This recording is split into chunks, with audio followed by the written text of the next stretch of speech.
even River Road, I've got a bridge that I'll look at the rest of my life, no problem. But what I'm getting at is, Marty and the council, the last meeting I was at, there wasn't, and I've been to just about every one, there wasn't one politician at the last meeting.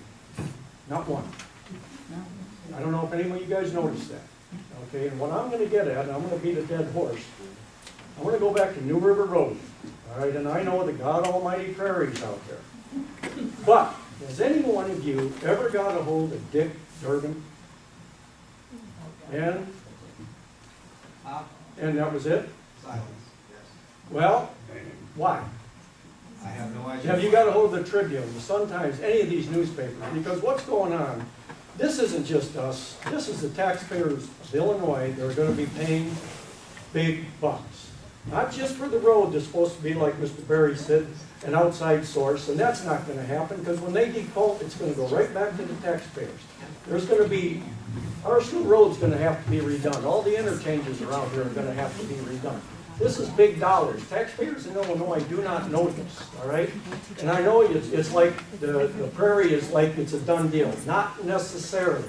You take half of that money of the bridge and you dangle it in front of the prairie people, $45 million, $50 million, you can get something done.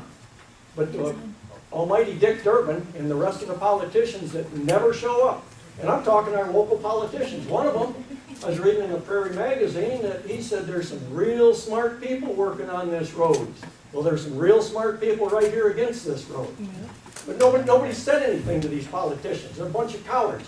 And like I said, if you guys go back on the records, at the last meeting, there was not one person there, and very few at the other meetings.